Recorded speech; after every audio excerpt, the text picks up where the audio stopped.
the short clips that go viral or are so popular on the internet that are confusing and might require some breaking down. So let's watch this one. Fructose is 10 times more glycating than glucose. It gums up, it mucks up, it stops up. Just imagine, remember when you were a kid and you would eat candy and you get the candy? Remember how you'd be all sticky? Remember that? I used to hate that. That's glycation in your cells, in your tissues, in your capillaries. That's glycation. Stuff doesn't work right when it's all gummed up. Fructose gums up your cells and tissues 10 times more than glucose. Fruit juice is over half the sugar is fructose. But none of the tests your doctor can order can detect that glycation. Think about that. Think about the implications of that. So the next time somebody tells you, oh, fruit's natural, eat all the fruit you want, they don't know what they're talking about. Next time somebody says, oh, honey is full of magical nutrients, it's full of fructose. That's what it's full of. Jay, do you remember when you were all sticky? Oh, man. Well, okay, he's entertaining, but as you were watching this, I mean, there's several points to break down, and I think we could start with just talking about what is glycation? Is it something we should be concerned about? And talking about how it's actually formed in the body. So I do think that's probably a good place to start. Glycation is essentially an interaction between carbohydrates and lipids and proteins, like some interaction between them that is essentially causing damage and then can lead to damage to DNA and structure of our cells and things like that. And unfortunately, the name glycation implies that this is a carbohydrate-driven process. And I think most people, not only on the surface, but most people who are talking about it especially in the low-carb sphere, point to it as such. They bring on this notion that it's carbohydrate-driven, right? It's glucose or fructose are causing glycation. And there's truth there is some truth to that, which is that they can. They actually do so extremely slowly. It's a very slow process in order to create glycation products from the interaction of glucose or fructose and proteins. But they're certainly not the only agents of glycation. And there's a number of others to consider. Lipid peroxides are really the primary ones that we would want to be concerned about, and they're far more glycating. Like the polyunsaturated fats especially are going to glycate to a much greater extent than any carbohydrates would. And that would be, those are generally going to be most responsible here, is basically this interaction between the lipids and proteins. But I think there's a number of reasons why it's pointed to. For one, we measure glycation of hemoglobin in the blood, which is hemoglobin A1C. And because this interaction or this process from glucose is non-enzymatic, it's just something that happens with time, looking at hemoglobin A1C can be an okay measure of your average blood sugar over time, because you're looking at this interaction between glucose and hemoglobin.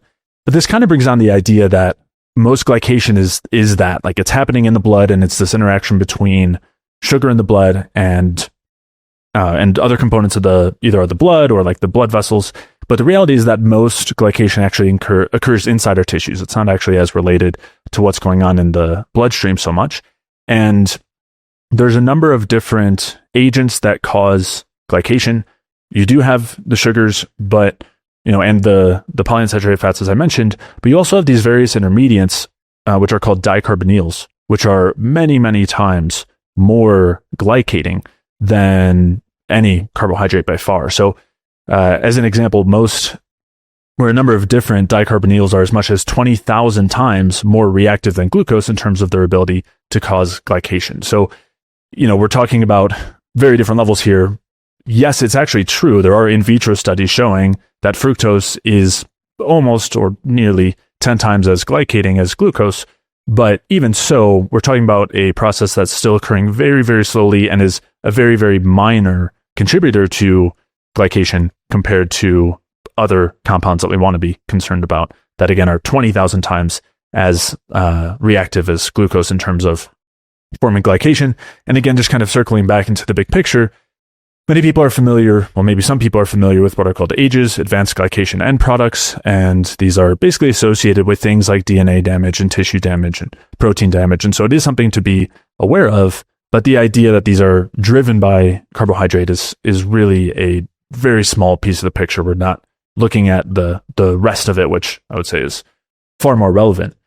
So a couple other things to mention, even if we're just looking at the bloodstream and we're considering that there's like 7 to 10 times as much glycation going on from fructose than glucose, the amount of fructose in the bloodstream is extremely small, more than 100 times less than glucose at rest.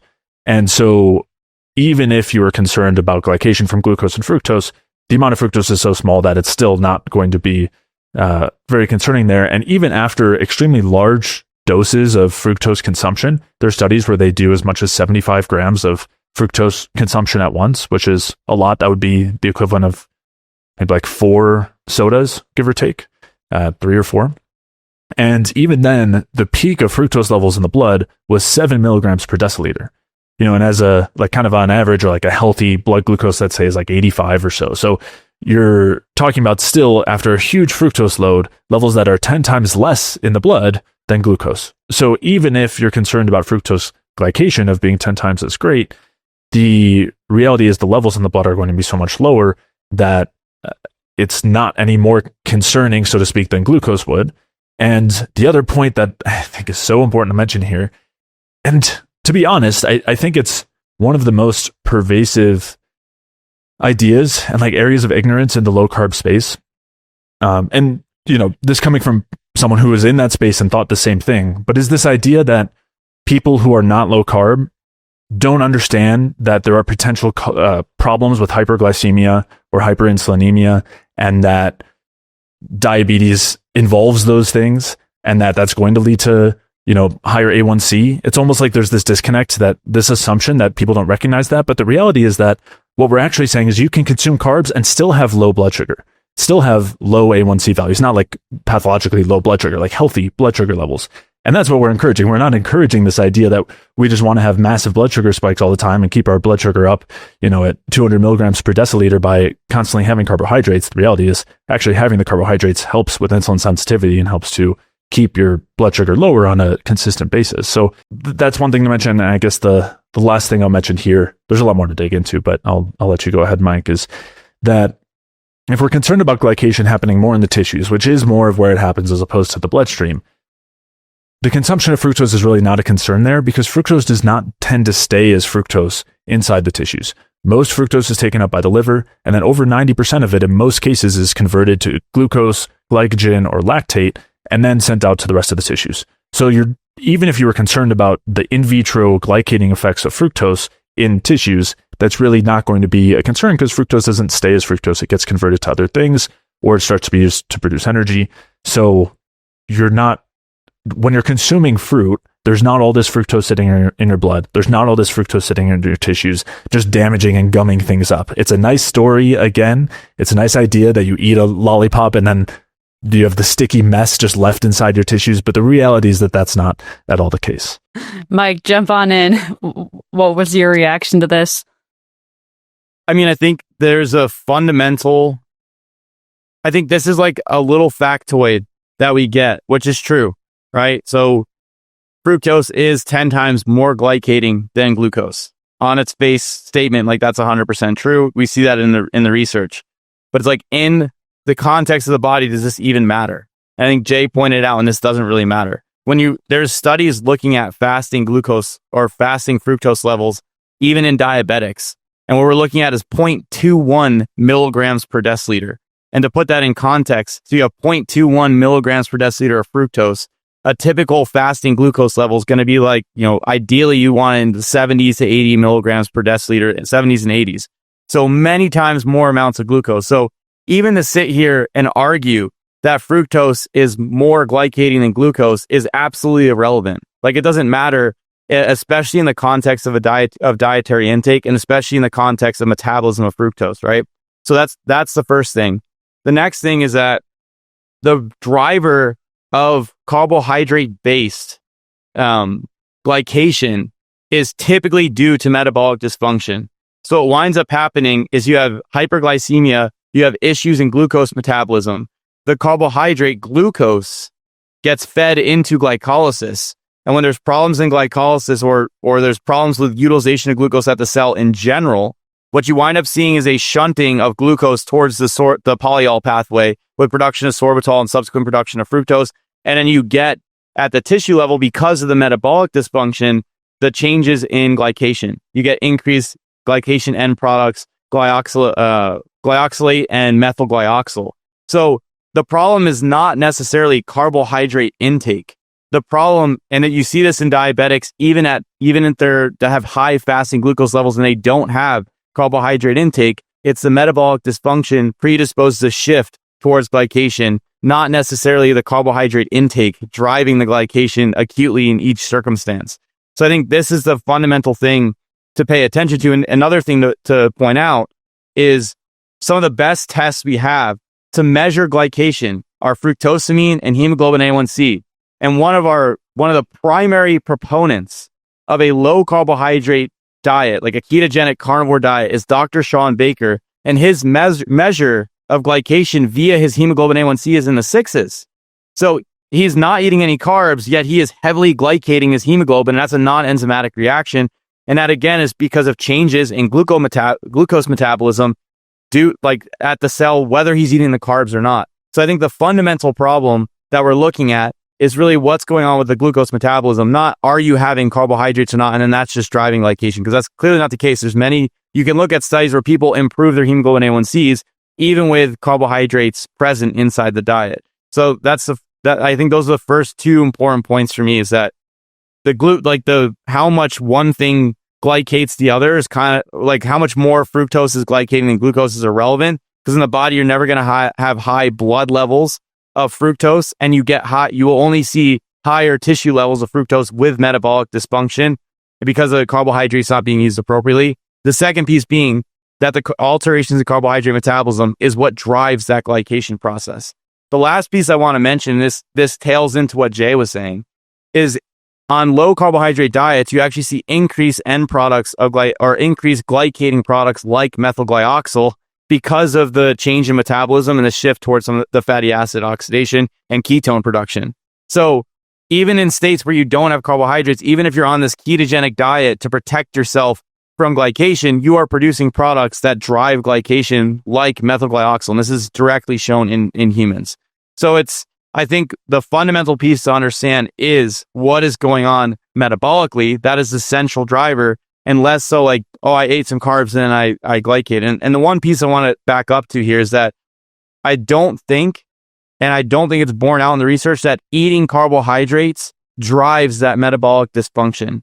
And we see this in studies where people actually improve their blood glucose tolerance, and decrease hemoglobin A1C levels, even with high carbohydrate intake. Right? So it's not just eating carbs drives this process. I even had a comment under my video recently, somebody saying, I made a video about how I have like a high sugar diet, and they say, you're going to glycate, you're going to have all this glycation. It's like my last hemoglobin A1C value after almost a decade on a high carbohydrate diet was like, I think it was like 5.2 or something like this. So well within the normal and optimal range, indicating that I am not having non-enzymatic glycation happening despite the carbohydrate intake. And again, this is because I am effectively utilizing the carbohydrates and not having the metabolic dysfunction that's driving that glycation process. So I think that's the more important piece to focus on than to talk about, fructose is more glycating than glucose. It's like it really just doesn't matter here. And then all the other pieces that come after that, it's like nice visuals and it's a great story, but it's fiction. It's a fictional story. It's conflation. It's association of conflation to give this image where that's not actually what's happening overall. Yeah, I think it can be pretty convincing too, just to hear someone say it so confidently. And like you mentioned, the images, you're kind of locked in, and all of these videos have that in common. Not to throw Ken Berry under the bus, but a lot of these wellness doctor influencers are doing the same thing. They'll say something, maybe it's framed completely incorrectly. They've got the candy, the sugars, the fruit. So we're just kind of mesmerized. Well, maybe we're not mesmerized, but most people might be mesmerized and forget to ask other questions. And Jay, I'm wondering, you briefly brought this up, how PUFA might be more of a problem in terms of causing these glycation end products. If someone actually is dealing with pretty serious glycation, would your thought be to do a higher carb, lower fat diet? What would be your approach? Yeah, and it's not just PUFA, it's ketones as well, which I want to touch on here in a minute, because so a couple of things to just go back through. There's just so much incorrect with this take. As Mike was saying, it's really common to see high blood glucose levels and high A1C values on people who are on carnivore or low carb diets, especially, and they tend to go down when you then see those people bring carbohydrates back in. We saw it with Paul Saladino as well. I think his went from 5.7 to 5.3 a pretty short time after bringing carbohydrates in. So even if we were blaming carbohydrates, even if we were blaming glucose in the blood as the problem, there's no absence of that on a low carb diet. We know that we produce it through gluconeogenesis, and if anything, it tends to be higher on these low carb diets for people who are not severely insulin resistant. But of course, for people who are, then we want to work on bringing that A1C down, but we can do that by including carbohydrates in the diet. So that's one thing that I wanted to touch on. But the other thing, so, it is worth noting that omega-6s will produce AGEs more than 20 times as quickly as glucose. But as I mentioned, the dicarbonyls, which are considered intermediate glycation products, are 20,000 times more reactive than glucose. And so we want to be really careful with these. Well, we know that one of the main dicarbonyls is called methylglyoxal. And one of the primary precursors to methylglyoxal is a ketone called acetone. And so when you're on a ketogenic diet, you'll see dramatic increases in ketone production, dramatic increases in acetone. And people always point to the idea that, yes, you'll have gluconeogenesis, but there's nothing negative about that. Well, one of the many negatives is that in order to convert acetone to glucose through gluconeogenesis, which is done with about 2/3 of the acetone in the blood, 2/3 of it is going to be converted to glucose, you have to produce methylglyoxal in that process. It's one of the integral steps in order to convert that acetone to glucose through gluconeogenesis. So we then have studies that look at low carb and ketogenic diets and show massive increases, over twofold increases in methylglyoxal levels on these diets compared to people who are not. And the deeper into ketosis you go, the higher the methylglyoxal levels are.